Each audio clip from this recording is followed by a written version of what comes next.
आज के वीडियो बहुत बहुत मोस्ट इंपॉर्टेंट क्वेश्चन के ऊपर है।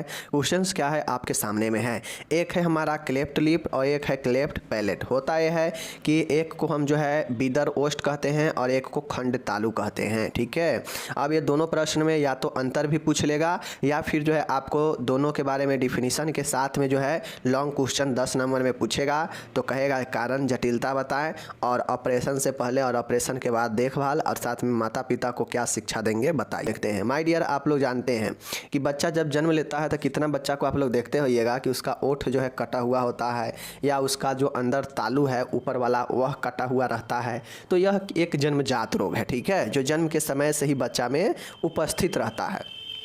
अब होता यह है, सबसे पहले हमको दोनों के बारे में देखना है। तो पहले क्लिफ्ट लिप, खंडोष्ट या बीदर ओष्ट इसको कहते हैं। ओष्ट मतलब क्या होता है, वही ओठ ओठ लिप, ठीक है ना, ध्यान दीजिएगा। बीदर मतलब होता है कि कटा हुआ, समझ गए, खंड में बटा हुआ।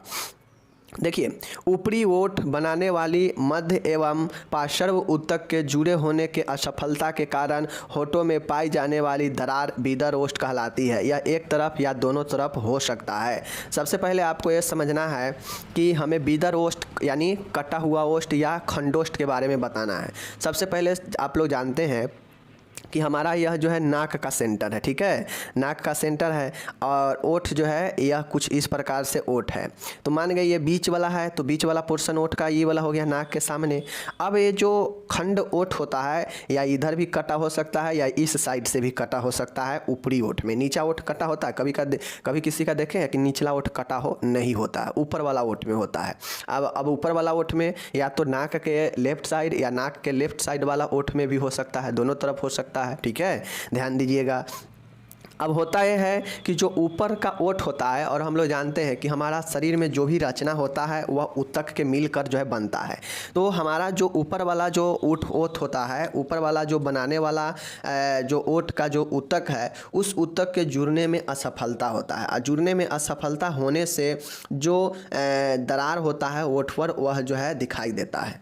क्यों? क्योंकि यह एक जन्मजात रोग है, यह जन्म से ही उपस्थित होता है और ऊपर वाले ओठ के मध्य भाग के दोनों तरफ वो जो है आपके ऊतक में जुड़ने के असफल होने के कारण यह दरार दिखाई देते हैं। ठीक है, जुड़ने का मतलब क्या है कि मान गए टिश्यू मिल कर जो है सब चीज़ को बनाता है, एक शेप देता है। तो जो ऊतक नहीं मिल पाया जिसके कारण दरार रह गया, वही हमारा जो है क्या होता है, खंडोष्ठ होता है। वही हमारा जो है खंडोष्ठ या क्लेफ्ट लिप होता है। चीज़ों को समझ रहे हैं ना। चलिए, यह एक तरफ ओठ का या दोनों तरफ हो सकता है, ध्यान देना है, ठीक है। अब हम लिप के बारे में समझ गए, अब हम जो है समझेंगे खंड तालु क्लेफ्ट पैलेट के बारे में, ठीक है। देखिए, तालू बनाने वाली ऊतक के जुड़ने की असफलता को बीदर तालु क्लेफ्ट पैलेट कहते हैं। जाहिर सी बातें हैं, वहाँ पे था कि ओठ के बनाने वाले ऊतक, ठीक है ना, ओठ के बनाने वाले ऊतक, ऊपरी ओठ के बनाने वाले ऊतक के जुड़ने में असफलता होने के कारण जो है उसमें दरार दिखाई देता है और वही दरार जो है क्लेफ्ट पैलेट और क्लेफ्ट लिप या क्लेफ्ट जो है खंडोष्ठ कहलाता है। और यह जो है कब होता है, यह जन्मजात रोग है, जन्म से ही उपस्थित होता है, ठीक है। उसी प्रकार से क्लेफ्ट पैलेट भी है, खंड तालु भी है, यह भी जन्मजात रोग है, यह जन्म से ही उपस्थित होता है बच्चे में। और ऊपर के जो मुंह के जो अंदर ऊपरी जो रूफ वाला है, मतलब जो तालु वाला एरिया है, उसके ऊतक के जुड़ने में असफलता होने के कारण बीदर ओष्ठ जो है आपके हो जाते हैं, ठीक है, ये बीदर तालु हो जाते हैं। यह केवल मृदु तालु, सॉफ्ट पैलेट, कठोर तालु तथा मैक्सिकला हड्डी तक फैली दरार के रूप में हो सकती है। यह भी मध्य रेखा के दाईं ओर या बाईं ओर हो सकता है, यह भी एक तरफ या दोनों तरफ हो सकता है। अब आप लोग को यहाँ पे समझिएगा, क्लेफ्ट पैलेट जो बता रहा है कि है तो यह तालु के जुड़ने में असफलता होने के कारण ही होता है, बट होता यह है कि जैसे मृदु तालु हो गया, सॉफ्ट पैलेट हो गया, ठीक है, मृदु तालु समझ गए, कठोर तालु और मैक्सिकला हड्डी, यह तीनों जगहों तक जो है यहीं तक यह फैला हो सकता है। यह मध्य रेखा जो होता है, मध्य रेखा के इस साइड भी और या इस साइड भी हो सकता है तालु में, ठीक है ना, क्योंकि तालु में भी तो जो है बीच में मध्य रेखा है ना, तो उसके यह दाईं ओर या बाईं ओर भी जो है हो सकता है, यह दोनों तरफ भी हो सकता है, ठीक है। मतलब जिस प्रकार से ऊपर वाला है उस प्रकार से नीचे वाला भी है, बस अंतर यह है कि वो ओठ का कटना है और यह तालु का कटना है। समझ रहे हैं चीज़ों को। चलिए, अब बस इसमें तालु वाला में ये याद रखना है कि यह केवल मृदु तालु, कठोर तालु, मृदु मतलब क्या कि सॉफ्ट तालु, हार्ड जो है मृदु, कठोर और मैक्सिकुला हड्डी तक फैली दरार के रूप में हो सकता है। ठीक है, जो दरार होगा वह इसके जो है यहाँ तक फैला हो सकता है। समझ रहे हैं चीज़ों को? चलिए, दोनों समझा दिए। अब इसके कारण क्या हो सकते हैं, तो आप लोग को पता होना चाहिए कि आप लोग जो कंजेंटल डिसऑर्डर में जो सूची आप लोग देखे थे और वहाँ पे कारण भी देखे थे जन्मजात रोग होने का, वही कारण को आप यहाँ भी लिख दीजिएगा तो आपका सही हो जाएगा। वो याद किए हैं जन्मजात रोग के कारण, अगर याद किए हैं तो उसको यहाँ पे आप इंक्लूड कर दीजिए, सही हो जाएगा। ठीक है, लेकिन फिर भी बता देते हैं। पहला ये कारण हो सकता है कि कोई क्रोमोसोमल डिसऑर्डर हो, मतलब अनुवांशिक कारण हो। ठीक है, अनुवांशिक कोई कारण हो सकता है। दूसरा है जो फीटल है उसके विकास में असफल होना, जैसे जो तालु का निर्माण हो रहा हो या वो जो है ऊपरी वाला ओठ के निर्माण हो रहा हो, तो उस समय विकास जो है उसका अवरुद्ध हो गया हो या विकास असफल हो गया हो होठ के जुड़ने में, तालु के जुड़ने में, तो असफल होने से वही दरार जो है वहाँ पे रह गया होगा। तो यह भ्रूणीय विकास की असफलता है। गुणसूत्रीय असमानता, वही क्रोमोसोमल एबनॉर्मेलिटी, हेरिडेटरी अनुवांशिक रोग या फिर भ्रूण के विकास में असफलता। मुख्य कारण यही 3 होता है, क्योंकि जन्मजात रोग में तो ज़्यादा रोग होता नहीं है। अब अगर संक्रमण वगैरह रहता तो उसमें संक्रमण वगैरह माता के द्वारा हो सकता था भ्रूण को, लेकिन यहाँ पे तो संक्रमण ही है नहीं, ये तो ऑटोमेटिक विकास के अवरुद्ध होने के कारण ऐसा हो जाता है। समझ गए? ज़्यादातर मामले में। अब फिगर के भी माध्यम से आप लोग देख ही लीजिए। जैसे देखिए, अगर बच्चा को कितना को सिर्फ तालु कटा रहेगा तो इस प्रकार से देख लीजिए, सिर्फ तालु में दरार रहेगा, होठ में उतना पता नहीं चलेगा। ठीक है, हल्का फल्का होठ में पता चलेगा, लेकिन अगर तालु कटा रहेगा तो उससे जो है अंदर ऊपर छत वाला जो तालु कहते हैं वह में दरार रहेगा। ठीक है, अगर बच्चा को लिप सहित अगर होठ काटा होगा, अंदर तालु भी काटा होगा, तो इस प्रकार से बच्चा को जो है देखने को मिलता है। देख सकते हैं अंदर से ऊपर तालु सहित, ऊपर ओठ सहित काटा हुआ है, तो यह हो जाता है opening in mouth, lip and रूप ऑफ माउथ। मतलब इसमें रिप और मतलब ओठ और तालु दोनों एक साथ जो है दरार पड़ा हुआ है, इसीलिए ओठ से लेके अंदर ऊपर तालु तक दरार दिख रहा है। तो ये जो होता है यह दोनों एक साथ होने के सिचुएशन होते हैं जहाँ पे तालु से लेकर ओठ तक जो है दरार पड़े रहते हैं। ठीक है, और एक कंडीशन होता है जहाँ पे सिर्फ और सिर्फ अंदर तालु ही कटा रहेगा, और एक कंडीशन एक होता है कि सिर्फ और सिर्फ जहाँ पे ओठ ही कटा हो सकता है। ठीक है, तो तीनों कंडीशन आता है। एक होगा जो तालु से लेकर पूरा ओठ कटा होगा, और एक होगा जो आपके सिर्फ और सिर्फ अंदर तालु कटा होगा, और एक होगा जो सिर्फ और सिर्फ ये ओठ इधर या इधर कटा होगा। ठीक है, तो ये नाक के इधर या इधर किधर भी कटा हो सकता है। तो यही जो है बेसिकली होता है। चीज़ों को समझ गए होंगे आप। चलिए, अब इसका जटिलता क्या हो सकता है। मान गए अगर मान गए बच्चा जो है इस प्रकार से जन्म ले लिया है, ठीक है, मतलब होठ कटा हुआ या तालु कटा हुआ, तो उसका अगर आप नहीं ट्रीटमेंट करवाते हैं तो आगे चल के इसकी क्या परेशानियाँ, क्या जटिलता हो सकता है। तो देख लीजिए, जटिलता यह होगा कि नाक से बच्चा जो है बोलेगा सियाना होने पर भी। बार बार होने वाला मध्य कारण स्रोत, रिकरेंट ओटाइटिस मीडिया, कान में जो है बार बार संक्रमण हो सकता है। दंत समस्या, दांत का समस्या हो सकता है, दांत जो है सही आकार नहीं ले पाएगा। स्तनपान करने में बच्चा को कठिनाई होगा। भोजन या दूध का नाक द्वारा वापस आना, चूँकि कटा हुआ भाग रहेगा तो बैलेंस बनेगा नहीं, जो भी दूध लेगा तो उसका नाक या जो है मुंह के द्वारा वापस आ जाएगा। तो यह सब जो है आपके जटिलता हो सकता है। जटिलता में ना स्तनपान अच्छा से कर पाएगा, न दूध और जो भी भोजन और दूध लेगा वह मुंह और नाक के द्वारा वापस आ जाएगा। दांत की समस्या हो सकता है, बार बार संक्रमण हो सकता है, नाक से बोलना जो है पड़ सकता है। तो यह सब जो समस्या है, और यूँ कहा जाए तो इसमें जो है ब्यूटी भी बिगड़ सकता है, यानी सुंदरता भी बिगड़ सकता है। तो ये सब जो है समस्या जटिलता में बदल सकता है। ठीक है, आगे है। अब हम लोग से पूछा गया है कि सर्जरी से पहले और सर्जरी के बाद देखभाल बताएं। अब देखिए, इसमें कोई स्पेसिफिक सर्जरी नहीं है। ठीक है, इसमें कोई सर्जरी का नाम नहीं है कि हाँ फलाना सर्जरी जो है। इसमें स्टिच जो है दोनों ओठ के आपस में लाकर उसे स्टिच कर दिया जाता है। जहाँ भी अगर दरार पड़ा है तो उसको आपस में लाकर स्टिच कर दिया जाता है, वही एक प्रकार से सर्जरी हो जाता है। ठीक है, तो इसके सर्जरी अगर हो जाएगा किसी को तो सर्जरी से पहले और बाद के देखभाल बताना है। सही है ना। चलिए देखिए, पहले वाला देख रहे हैं, बालक के श्वसन, आंत्रीय संक्रमण, मध्यकान संक्रमण पर नज़र रखे, शिशु को संक्रमण से बचाए। अब सर्जरी होने वाला है तो सर्जरी से पहले ध्यान रखा जाता है पेशेंट का कि पेशेंट में कोई इन्फेक्शन वगैरह ना हो जिससे सर्जरी रुक जाए। तो सबसे पहले बालक को श्वसन का, आंत्र का, मध्यकान का संक्रमण पर नज़र रखे और शिशु को संक्रमण से बचाए, चूँकि उससे सर्जरी होना है। तो ये सब पहले में मैनेजमेंट होता है। बालक को भर्ती कराने के बाद रबर के सिरे वाले ड्रॉपर या एसेप्टिक सिरिंज से फीडिंग की आदत डालें। अब बालक को भर्ती करने के बाद अस्पताल में जो रबर के सिरा होता है, मतलब जो रबर का जो ड्रॉपर होता है, उसके द्वारा या एसेप्टो सिरिंज से फीडिंग की आदत, मतलब पोषण की आदत डालनी चाहिए। ठीक है, बच्चे को रबर के जो बना होता है ड्रॉपर या फिर जो एसेप्टो सिरिंज होता है उसके द्वारा भोजन पोषण देना चाहिए, आदत डालना चाहिए। रबर टिप को बगल से मुंह में डालकर खाद व जीभ पर उड़ेले। इसके बाद में टाँकों के व्यवधान नहीं होगा। ठीक है, इसके बाद में टाँकों में व्यवधान नहीं होगा। बगल से देने पर टाँका में व्यवधान नहीं होता है। शल्य क्रिया के बाद जो है फीडिंग का तरीका पालकों को समझाएं। सर्जरी के बाद जो भी फीडिंग का तरीका है वह आपको, अगर सर्जरी हो जाता है तो उसके बाद जो है उसके जो भी मतलब पेरेंट्स है कैसे जो है पोषण कराना है, इसके तरीकों को समझाना चाहिए। चौथा है, देखिएगा यहाँ पे, शिशु को सीधे पीठ के बल कोहनी बंद एल्बो रेस्टोरेंट साथ लिटाने का अभ्यास कराएं ताकि बालक जो है हाथों से ओठों एवं ओठों का स्पर्श कर इससे होने वाली जलन से बच सके। अब होता यह है कि सर्जरी से पहले हम जो है शिशु को सीधे पीठ के बल लिटाते हैं, एल्बो रेस्ट्रेंट्स जो है लगाते हैं और साथ लिटाने को अभ्यास कराएं ताकि बालक हाथों से ओठों का स्पर्श करे ना, तो इससे होने वाले बर्निंग सेंसेशन, जलन को बचा जा सके। ठीक है, बालकों को ऑपरेशन के बारे में कोहनी बंधन, ओष्ठ बंधन के बारे में शिक्षा प्रदान करें। कोहनी बंधन और ओष्ठ बंधन का मतलब है कि सर्जरी अगर होने के बाद बच्चा अगर हाथ को, अगर आप उसके कोहनी को नहीं बांधते हैं तो बार बार वो जो है सर्जरी साइट पर जो है उसे अपने हाथों से छुएगा और हो सकता है संक्रमण भी हो जाए या टाँका को खोल भी दे। तो इसलिए जो है उसे एल्बो मतलब केहनी का बांध जो है किया जाता है। समझ गए, याद रखिएगा।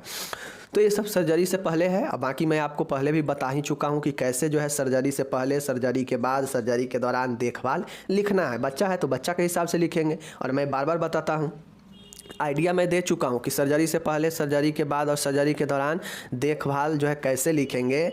और ये भी मैं बता चुका हूँ कि देखभाल लिखेंगे लेकिन बीमारी को ध्यान में रखते हुए लिखेंगे। ऐसा नहीं है कि जो मन में आएगा लिख देंगे, बीमारी को ध्यान में रखते हुए लिखेंगे। समझ रहे चीज़ों को। चलिए, तो ऐसे मैं ये सब बता दिया, लेकिन ये सब बताना हमको नहीं चाहिए क्योंकि नर्सिंग प्रबंध आप खुद से लिखिए। मैं बार बार यही बता रहा हूँ, कितना वीडियो में बता चुका हूँ कि नर्सिंग प्रबंध मैं आपको पहले कितना बता चुका हूँ वीडियो में कि कैसे पॉइंट को सिलेक्ट करना है और कैसे हमें लिखना है। ठीक है, तो ये सब चीज़ें हो गया। अब आगे चलिए, शल्य क्रिया के बाद क्या क्या देखभाल किया जाएगा, पोस्ट ऑपरेटिंग में क्या क्या देखभाल होगा, देख लीजिए। वाइटल साइन पर नज़र बनाए रखें, वह अनियमित हो तो उसे आवश्यक कदम उठाएं। बच्चे पर जब सर्जरी हो जाने के बाद हमेशा वाइटल साइन पर ध्यान रखें, जैविक चिन्ह पर, और कोई उसमें अनियमित हो तो डॉक्टर को सूचित करें। दूसरा है, शिशु को पीठ के बल लिटाकर एक तरफ से थोड़ा ऊंचा कर दे जिससे शराब ठीक तरह से निकलते रहे, वह एस्पायरेशन जो है न हो। आप लोग को पता होना चाहिए, शिशु को पीठ के बल लिटाएंगे लेकिन थोड़ा सा जो है सर को ऊंचा करके रखेंगे। ऊंचा करके रखेंगे तो जो भी शराब अंदर से होगा वह बाहर निकल जाएगा, अंदर के शराब अंदर ही नहीं रहेगा। शराब बाहर निकल जाएगा तो एस्पायरेशन से बचा जा सकता है, मतलब श्वसन के अनुपस्थित होने से बचा जा सकता है। श्वसन, एस्पायरेशन के मतलब होता है कि श्वसन का रुक जाना, श्वसन का अनुपस्थिति होना। ठीक है। तीसरा है, बालक की स्थिति लगातार बदलते रहे जिससे हाइपोस्टैटिक निमोनिया ना हो। ठीक है, बच्चे को लगातार जो है हम स्थिति बदलते रहेंगे। क्यों? क्योंकि इससे जो है बच्चे में हो सकता है निमोनिया, हाइपोस्टैटिक निमोनिया, या बिस्तरी घाव भी हो सकता है। इसलिए जो है लगातार क्या करना चाहिए, लगातार स्थिति को बदलते रहना चाहिए। आगे देखिए, आगे है, ऑपरेशन थिएटर से लौटते ही बंधन लगाए जिससे बालक अपने हाथों से टाँकों को नुकसान नहीं पहुंचाए। मैंने बताया ना ऊपर में कि सर्जरी से पहले बता दे पेशेंट के, जो भी बच्चे के पेरेंट्स है उसको बताएं कि कैसे जो है बंधन, जो बंधन एल्बो बंधन है उसको कैसे देखभाल करना चाहिए। ठीक है ना। तो अब यहाँ पे जैसे ही सर्जरी हो गया है तो बच्चे को एल्बो बंध लगा दे, ठीक है ना, केहनी बंध लगा दे ताकि टाँके को जो है नुकसान न कर पाए। ठीक है। पाँचवा है पोषण हेतु ऐसी तकनीक का इस्तेमाल करें जिससे चोट न लगे। अब पोषण ऐसे चीज़ों से देंगे जो बच्चे के लिए अच्छा होगा, जिससे बच्चे को चोट न लगेगा टक्का वगैरह पर, ठीक है। फीडिंग के बाद डकार दिलाए एवं सवारों को जो है स्रावों को साफ करें। अब जब पोषण करा दे तो पोषण के बाद बच्चे को डकार दिलाए और स्राव जो सिक्रेशन हो उसको साफ करें। सातवां है फीडिंग के बाद गॉज स्वेब या सलाइन या एचओ से जो है स्राव व ठीक है ना भोज पदार्थ को साफ करें। अब जब हम पोषण कराते हैं बच्चे को, दूध पिलाते हैं तो देखते होइएगा वो उसके मुंह ऊपर कपड़े पर लग जाता है, गिर जाता है। तो इसके लिए गॉज स्वैब से, सलाइन से या एचओ से जो है साफ़ करना चाहिए स्राव को, और भोज पदार्थ को भी साफ़ करें अगर इधर उधर गिरा पड़ा है तो, ठीक है। आगे है बालक को रोने से बचाए, रोने से टाँकों पर खिंचाव आते हैं। अब बच्चा को मान गए स्टिच पड़ा हुआ है ओठ में या तालू में, तो क्या करना चाहिए, बच्चे को जो है क्या करना चाहिए, रोने से बचाना चाहिए, क्योंकि रोने से प्रेशर पड़ेगा टाँका पर, टाँका खुल सकता है, ठीक है। टाँकों की सुरक्षा हेतु ओठ सुरक्षा उपकरण लगाए। टाँकों की सुरक्षा के लिए चाहे बच्चे से हो या रोने से हो, इसके लिए ओठ सुरक्षा उपकरण लगाए जो टाँके को सुरक्षित रखता है, ठीक है। 10वां है संक्रमण से बचाव के लिए बालक की व्यक्तिगत स्वच्छता बनाए रखे एवं सीवन रेखा को स्वच्छ रखे, ठीक है ना।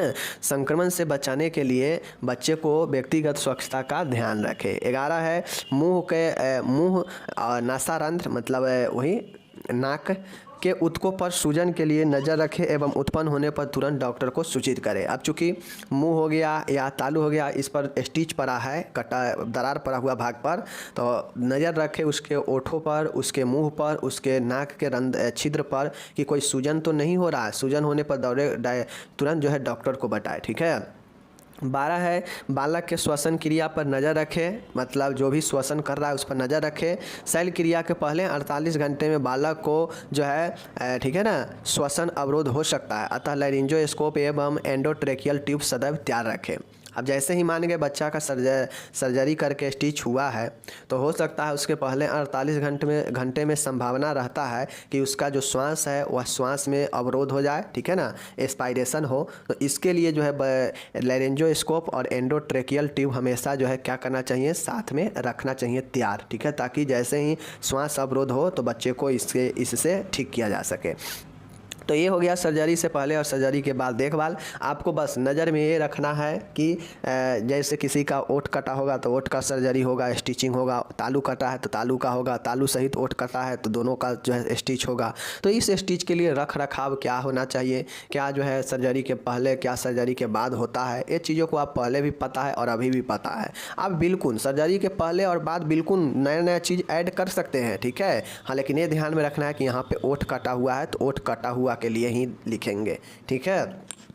चलिए आगे हम लोग चलते हैं। अब माता पिता और पालकों को मतलब मतलब सीधा कहा जाए पेरेंट्स को क्या शिक्षा दिया जाएगा, जिस बच्चे का ओठ कटा हुआ है, तालू कटा हुआ हो तो उसके माँ बाप को क्या शिक्षा देंगे। चलिए देखिए, शिक्षा में माँ बाप को शैल क्रिया की बाद की समान देखभाल व फीडिंग के बारे में समझाना चाहिए। माँ बाप को जो है क्या करना चाहिए, शैल क्रिया के बाद के जो देखभाल होता है उसमें फीडिंग कैसे करना है, देखभाल कैसे करना है, इसको जो है समझाना चाहिए और प्रश्नों को जो है इनके अच्छे से उत्तर देना चाहिए, ठीक है। यदि बालक को बिदर तालू भी है मतलब ओष्ठ से सहित तालू भी कटा है तो ड्रॉपर से दूध पिलाते रहें व तालू में चिपकने वाले पदार्थ जैसे टॉफ़ी आदि न खिलाएं। अगर बच्चा का बिदर तालू है मतलब तालू भी कटा हुआ है तो इसके लिए बच्चे को तालू में कोई ऐसा पदार्थ ना दे कि तालू में सटे, लगातार दूध का फीडिंग देते रहे, जैसे टॉफ़ी वगैरह नहीं खिलाएंगे, ठीक है। आगे है माय डियर, तीसरा है बालक को पुनः जांच व टाँके हटाने के लिए अस्पताल कब लाना है, उसकी तिथि व समय के बारे में बताएं। अब आपको शिक्षा के माध्यम से आपको ये उनके पेरेंट्स को बताना होगा कि कितने दिन में टाँका कटेगा और आपको कब आना है, इस चीज़ों को जो है बताना चाहिए, ठीक है। तो कुछ इस तरीक़ा से और सारे जो है आप इंक्लूड कर सकते हैं शिक्षा में, तो इसके लिए आप स्वतंत्र हैं, ठीक है। अब यहाँ पर बिदर ओष्ठ और बिदर तालू खंड तालू आपका हो गया समाप्त। बस इसमें कुछ नहीं था, बस लिखना था ये दोनों होता क्या है, कारण क्या है, कारण भी कोई ज़्यादा खास है नहीं, और जटिलता लिखना था, और इसके बाद नर्सिंग प्रबंध सर्जरी से पहले सर्जरी के बाद, जो कि आप पहले भी देखें, यहाँ भी वही लिखना था मरीज की सिचुएशन के हिसाब से, और उसके बाद हमें शिक्षा देना है। शिक्षा में मैंने 3 पॉइंट बताया, बाकी के आप 7-8 पॉइंट और लिखिएगा। शिक्षा कैसे दीजिएगा, किसी बच्चे का ओठ कटा है, तालू कटा है तो उसके माँ बाप को क्या क्या चीज़ के बारे में बताएंगे, ये चीज़ को लिखिएगा, ठीक है। चलिए, ए हो गया। सबसे पहला हम लोग जानते हैं निमोनिया के परिचय देखते हैं कि निमोनिया कैसे क्या होता है। देखिए, निमोनिया फेफड़ों के पैरेन्काइमा यानी एल्वोली का तीव्र संक्रमण है। बात समझ गए ना। निमोनिया फेफड़ों का जो पैरेन्काइमा होता है उसका तीव्र एक्यूट संक्रमण है, जिसमें एल्वोली में सूजन व द्रव पस भर जाता है, जिससे गैस विनिमय में बाधा आती है, यानी गैस एक्सचेंज में आदान प्रदान में समस्या होता है। बच्चों में यह प्रमुख मृत्यु के कारणों में से एक है, क्योंकि यह बच्चों में ज़्यादा होता है। विश्व स्तर पर इसे नियंत्रण करने हेतु WHO ने IMNCI गाइडलाइन जारी की है। तो बेसिकली एल्वोली जो है फेफड़ा के अंदर एक जो है अंगूर के गुच्छे के समान वायु कोष्ठक होता है, जिसमें हवा भरता है, ठीक है ना, जिसमें गैसों का आदान प्रदान होता है। लेकिन जब निमोनिया होता है तो यह एक प्रकार का संक्रमण है जो एल्वोली में सूजन पैदा करता है, उसमें द्रव या पस भर जाता है, जिससे जो गैस का एक्सचेंज होता है, CO2 और O2 का जो एक्सचेंज होता है उसमें समस्या उत्पन्न होता है। ओके, बच्चों में यह प्रमुख मृत्यु के कारण बनता है, उसमें से एक कारण निमोनिया भी है। विश्व स्तर पर इसे WHO के ने IMNCI का गाइडलाइन जारी किया है, ठीक है, निमोनिया के रोकथाम के लिए। आगे बढ़ते हैं तो इसके परिभाषा हम लोग देखें तो निमोनिया एक तीव्र श्वसन संक्रमण है जिसमें खांसी, सांस लेने में कठिनाई के साथ तेज श्वास, टेकीपेनिया और चेस्ट इंड्रोइंग जैसे लक्षण दिखाई देते हैं। तो निमोनिया एक तीव्र श्वसन संक्रमण है, एक इन्फेक्शन है, ठीक है,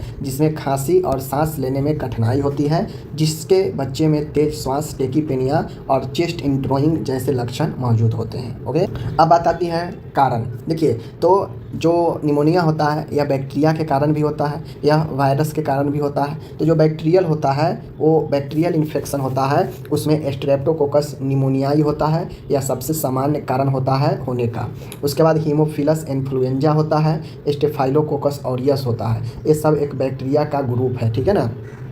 तो ये बैक्टीरिया जो स्ट्रेप्टोकोकस निमोनियाई है यह सबसे आम सामान्य होता है। हीमोफिलस इन्फ्लुएंजा है जो सबसे सामान्य होता है। स्टेफाइलोकोकस ऑरियस है जो क्या होता है, यह सब होता है। और ये जितने भी देखिए स्ट्रेप्टोकोकस हो या स्टेफाइलोकोकस हो, दोनों अलग अलग हैं, ठीक है, और हीमोफिलस हो, इस सब जो है बैक्टीरियल है। बस समझ गए। वहीं पर मैं बात करूँ आगे तो वायरल, वो था बैक्टीरियल। अब वायरल में रिस्पायरेटरी सिंसाइटियल वायरस, ठीक है ना, respiratory syncytial virus, RSV, influenza virus, parainfluenza virus, ये सब वायरस है, ठीक है ना, ये सब वायरस है। ये वायरस के कारण होगा तो वह वायरल निमोनिया होगा, बैक्टीरिया के कारण होगा तो बैक्टीरियल निमोनिया होगा। बात समझ।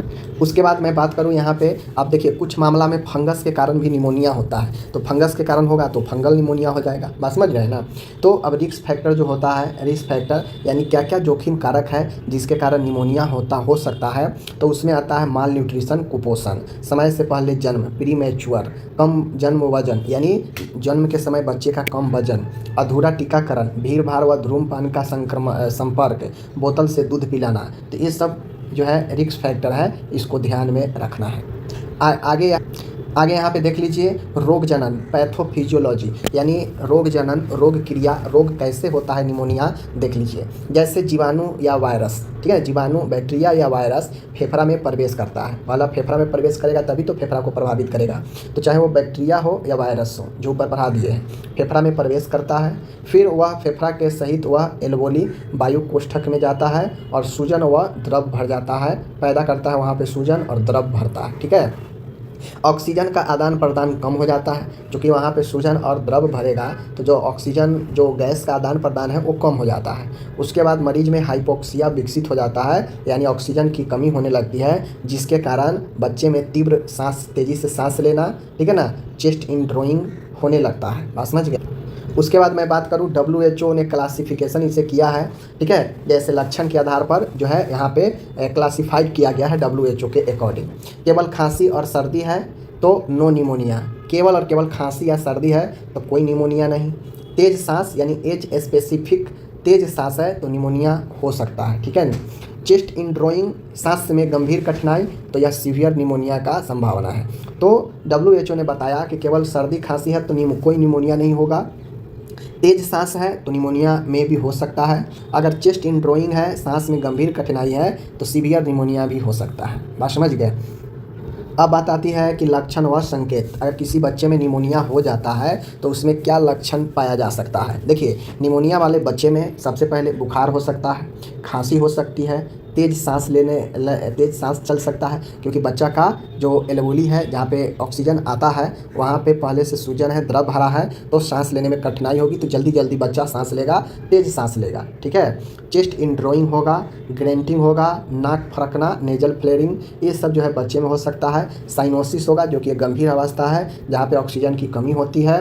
भूख कम लग सकता है बच्चे में, तो ये सब जो है लक्षण देखने को मिलता है। ठीक है, तेज बुखार, खांसी, तेज सांस, चेस्ट इनड्रोइंग, ग्रेंटिंग, नाक फड़कना, साइनोसिस, भूख कम लगना। ओके, आगे बात आती है जांच, इन्वेस्टिगेशन क्या क्या हम करवा सकते हैं। ठीक है ना, तो देखिए जांच में हम सीबीसी करवा सकते हैं, चेस्ट का एक्सरे करवा सकते हैं, पल्स ऑक्सीमीटर SpO2 चेक कर सकते हैं हम लोग ऑक्सीजन लेवल के लिए, ब्लड कल्चर टेस्ट कर सकते हैं हम लोग, बात समझ गए ना। उसके बाद स्पूटम एग्जामिनेशन, बड़े बच्चों में जो बलगम आ रहा है उसका जाँच कर सकते हैं। तो ये सब जाँच जो है आपका होता है। ओके, अब आ गया यहाँ पे उपचार।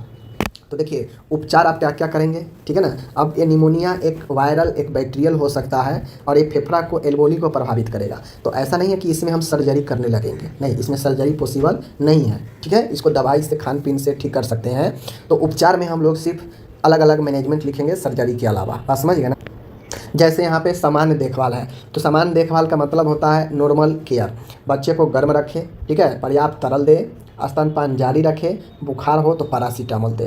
तो ये सब सामान्य उपचार है नॉर्मल, जिसमें हम नॉर्मल केयर करते हैं। तो बच्चों को गर्म रखें, सबसे पहले पर्याप्त लिक्विड दें, स्तनपान जारी रखें, बुखार हो तो पैरासीटामोल दें। ओके, उसके बाद बात आती है मेडिकल उपचार, जिसमें मेडिसिन से उपचार करते हैं। तो मेडिसिन में अगर बैक्टीरियल निमोनिया हो तो एंटीबायोटिक्स देते हैं, जैसे एमॉक्सिसिलिन, एम्पिसिलिन। ठीक है, बहुत सारे आता है, एमिकासिन भी आता है, जेंटामाइसिन, बहुत सारे आता है बैक्टीरियल इन्फेक्शन के लिए।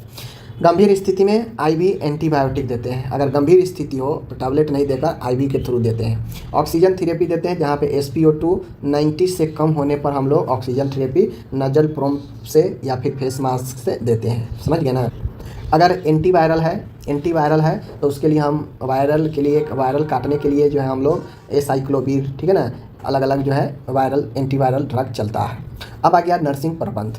तो नर्सिंग प्रबंध में जो रिस्पायरेशन मॉनिटर है उसको हम लोग करते रहते हैं, क्योंकि बच्चा को सबसे ज़्यादा श्वसन में ही कष्ट होता है, सांस लेने में ही, तो उसका मॉनिटर करते रहते हैं। ऑक्सीजन सप्लाई देते हैं, क्योंकि ऑक्सीजन सप्लाई कम हो गया रहता है।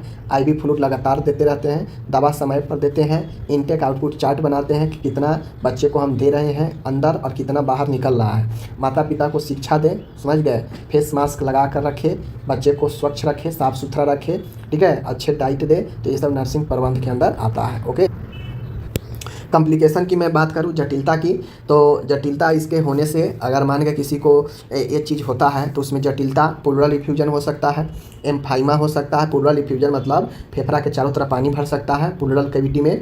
एम्फाइमा हो सकता है, एम्फाइमा का मतलब पस भर जाना, ठीक है ना, पस भर जाना, याद रखिएगा। सेप्सिस होता है संक्रमण, श्वसन विफलता यानी रिस्पायरेटरी फेलुअर, ये सब जटिलता होता है, बात समझ।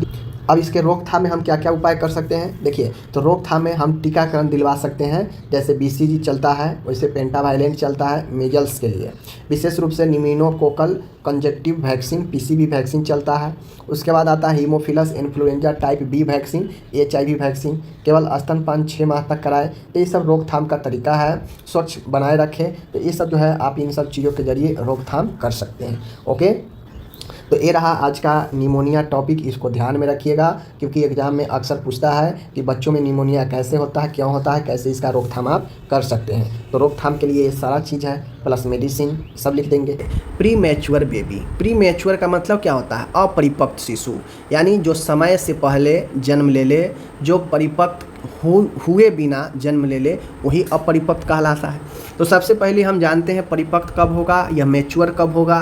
तो देखिए, जो शिशु गर्भ अवस्था के 37 सप्ताह पूर्ण होने से पहले ही जन्म ले लेता है, उसे प्री मैच्योर बेबी या प्री टर्म बेबी, समय पूर्व जन्मा शिशु कहते हैं। ठीक है, नॉर्मली जो समय बनाया गया है डिलीवरी का, वह पूर्ण गर्भ अवस्था के 37 से लेकर 40 सप्ताह बनाया गया है।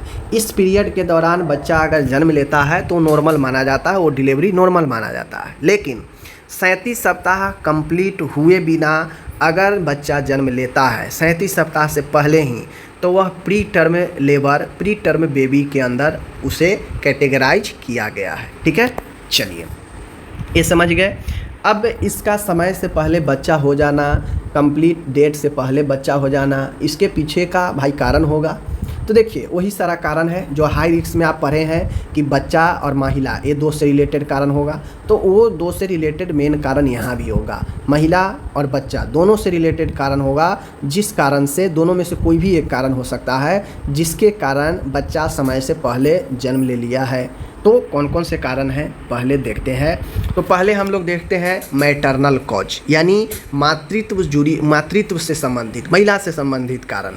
महिला से संबंधित वही कारण होगा जो मैंने आपको हाई रिस्क में अभी ऊपर पढ़ाया कि 18 वर्ष से कम महिला या फिर 35 वर्ष से ज़्यादा महिला प्रेगनेंसी अगर रखती हैं तो ये कंडीशन हाई रिस्क वाला होता है और हाई रिस्क में आपको समस्या पैदा करता है। हाई रिस्क में आप देखे हैं प्री टर्म लेबर था ना ऊपर में हाई रिस्क वाला में, तो महिला से रिलेटेड कारण वही सारे कारण होगा।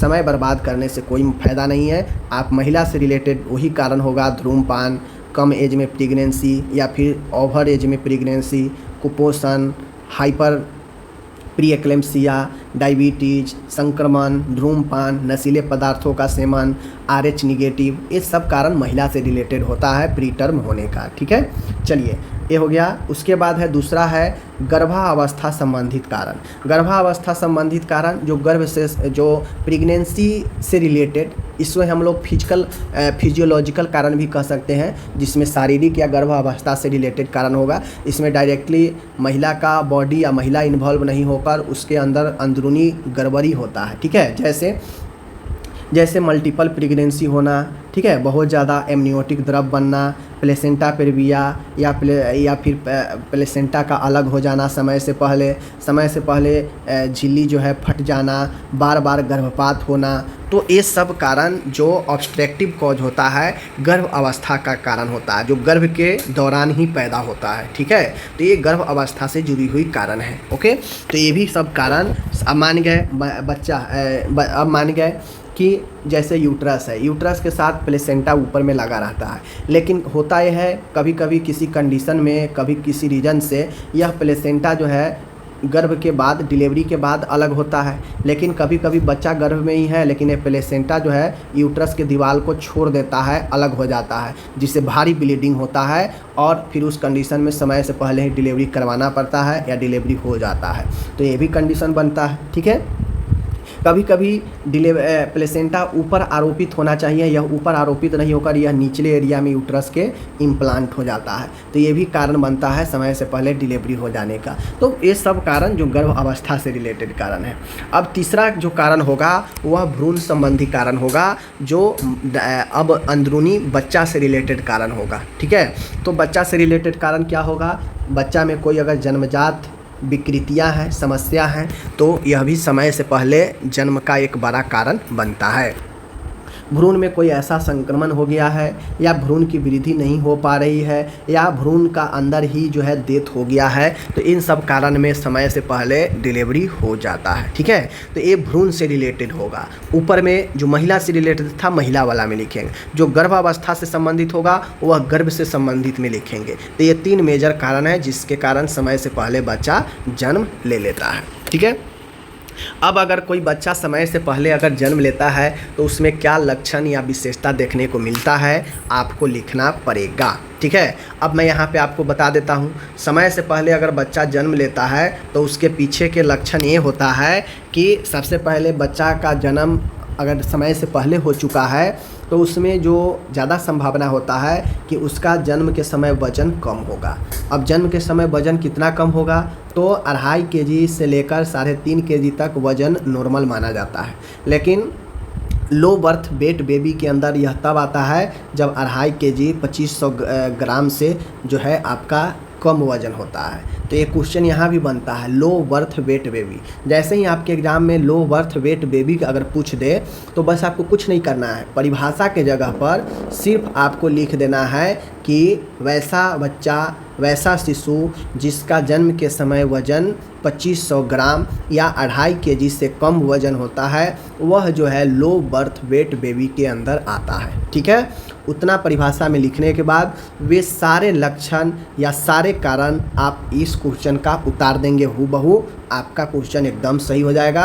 बस डिफरेंट होता है डिफिनेशन का, बाकी कारण देखभाल सब चीज़ सेम रहेगा। तो अभी ही बता देता हूँ, ऐसा मत कहिएगा कि अगर एग्ज़ाम में प्री टर्म छोड़कर अगर लो बर्थ वेट बेबी अगर पूछ दे तो ये मत कहिएगा कि नहीं पढ़ाए हैं। ठीक है, क्वेश्चन में कुछ नहीं है, सब इक्वल है, बस डिफिनेशन का अंतर है। तो यहाँ अगर समय से पूर्व अगर बच्चा जन्म ले ले तो पहला तो वज़न कम होगा नॉर्मल से, दूसरा बच्चा का चूँकि शरीर विकास नहीं हुआ रहता है, समय से पहले जन्म ले लेता है तो उसका शरीर छोटा होगा, दुबला पतला होगा, उसका त्वचा पतला लाल और झुर्रीदार होगा, शरीर पर अधिक जो है लैंगू हेयर यानी बॉडी पर बहुत ज़्यादा हेयर रहेगा, त्वचा के नीचे वसा यानी सबक्यूटेनियस फैट कम होगा, हड्डी नुमा उसका संरचना ज़्यादा दिखेगा। ठीक है, कान की उपस्थिति ईयर कार्टिलेज काफ़ी मुलायम होगा, हाथ पैर ढीले, मांसपेशियाँ कमज़ोर होगा, रोना बच्चा कम रोएगा या बहुत धीमा रोएगा, उसका जो निगलने और जो चूसने की क्षमता है कमज़ोर होगा, किसी चीज़ पर पकड़ जो है कमज़ोर होगा उसका। ठीक है, रिफ्लेक्स उसका जो है कमज़ोर होगा। ठीक है ना, शरीर का तापमान बहुत उसका कम रह सकता है, सांस लेने में उसे कठिनाई हो सकती है, संक्रमण का खतरा रहता है और जॉन्डिस होने की संभावना रहती है। तो सबसे पहले बच्चा में वे सारे कारण हो सकता है जो एक बच्चा में समस्या होता है ना, वो सारे समस्या यहाँ पे हो सकता है क्योंकि बच्चा समय से पहले ही जन्म ले रखा है। ठीक है, तो ये आपका हो गया। अब आगे हम लोग महत्वपूर्ण क्वेश्चन है, एक क्वेश्चन अलग भी पूछ सकता है या क्वेश्चन देखभाल में आप इंक्लूडेड भी कर सकते हैं। ठीक है, अलग भी पूछ सकता है कि नवजात शिशु के जन्म के तुरंत देखभाल को बताएं 5 नंबर में, तो सीधा आपको उठा के यहीं से लिखना शुरू कर देना है। ठीक है, अगर क्वेश्चन पूछे लॉन्ग में तो फिर लॉन्ग में ये सारे इंक्लूड करना पड़ेगा। अब यहाँ पे देखिए, जन्म के तुरंत देखभाल के आप चाहें तो इसे अलग अलग 5-6 स्टेप में भी बना के लिख सकते हैं, लेकिन आप चाहें तो 15, 16, 20 पॉइंट में डायरेक्टली लिख सकते हैं। ठीक है, तो जन्म के तुरंत देखभाल में आपको देखना चाहिए जन्म लेते ही शिशु को अच्छी तरह से ड्राई करें, सुखाएं। ठीक है, पहला इसके लिए आपको कंबल वगैरह में क्या करना होगा, बच्चे को ढकना पड़ेगा, कंबल वगैरह में सुखाना पड़ेगा। गीले कपड़े को हटाकर सूखे गर्म कपड़े पहनाएं, कंबल से ढके। ठीक है, क्योंकि बच्चा समय से पहले जन्म लिया है तो उसका तापमान कम रहता है, तो उसके तापमान को बढ़ाने के लिए आपको क्या करना पड़ेगा, कंबल वगैरह में लिपट कर रखना पड़ेगा। शिशु को गर्म रखें। ठीक है, यदि आवश्यक हो तो श्वसन मार्ग साफ करें। बच्चा अगर श्वसन नहीं कर पा रहा है, नहीं रो रहा है, तो आप उसे श्वसन मार्ग को साफ करेंगे। यदि शिशु नहीं रो रहा है, सांस नहीं ले रहा है, तो आप उसे नियोनेटल रिसर्सिटेशन NRP करें। ठीक है, नाल की धड़कन बंद होने के बाद 1 से 3 मिनट के अंदर डिले कोड क्लैंप करें। ठीक है, और साफ तरीके से नाल को काट दें। ठीक है, नाल कोड यानी कोड स्टम्प को साफ एवं सूखा रखें, जहाँ पे आप काटे हैं हटाए हैं उसको बिल्कुल साफ सूखा रखें क्योंकि उससे इन्फेक्शन बच्चा को हो सकता है। जन्म के तुरंत बाद माँ और शिशु के स्किन टू स्किन कांटेक्ट कराएं, इससे इमोशनली अटैचमेंट बढ़ती है, बच्चे को गर्माहट महसूस होगा, तो बच्चा जो है धीरे धीरे जल्दी रिकवरी करेगा। स्किन टू स्किन को कंगारू मदर केयर KMC भी कहते हैं। ठीक है, उसके बाद है जन्म के पहले गोल्डन आवर में स्तनपान शुरू करवा देना चाहिए। विटामिन K दें, समानतः शिशु 1 mg IM इंट्रामस्कुलर।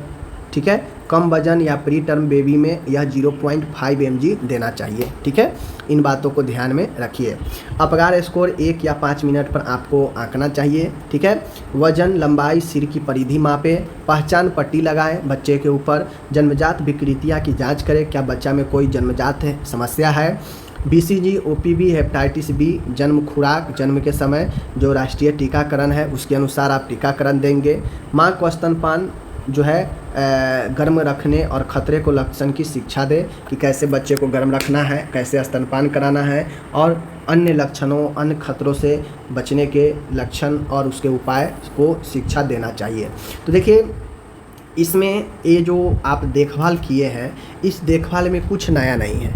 आप एक बच्चा है, बच्चा को देखभाल करते हैं, लेकिन थोड़ा सा ध्यान ये रखना है कि बच्चा समय से पहले जन्म ले लिया है तो बच्चा में कोई भी समस्या हो सकता है, उस तमाम समस्याओं को दूर करने का यहाँ पे आपको प्रबंध लिखना है। ठीक है, तो इन सारे चीज़ों के साथ आप क्या क्या हेल्प कर सकते हैं, जन्म के समय क्या क्या करते हैं, वो सारे चीज़ को भी इंक्लूड करना है। ठीक है, क्योंकि यहाँ पर बच्चा समय से पहले जन्म ले लिया है तो बच्चा में कुछ भी पॉसिबल है, कुछ भी हो सकता है। श्वसन कष्ट हो सकता है, बच्चा का वायु मार्ग साफ नहीं हो सकता है, ठीक है, बच्चा का वजन कम हो सकता है, बच्चा का त्वचा झुर्रीदार पतला हो सकता है, ठीक है, बच्चा का वजन, तो तमाम चीज़ों के लिए आप क्या करेंगे, एज ए नर्स आपको यहाँ पे लिखना पड़ सकता है, ठीक है, और लिखना पड़ेगा ही। तो आपको इन सारे चीज़ों को लिखना है। बाकी हम लोग यहाँ पे आपसे मिलेंगे नेक्स्ट वीडियो के साथ।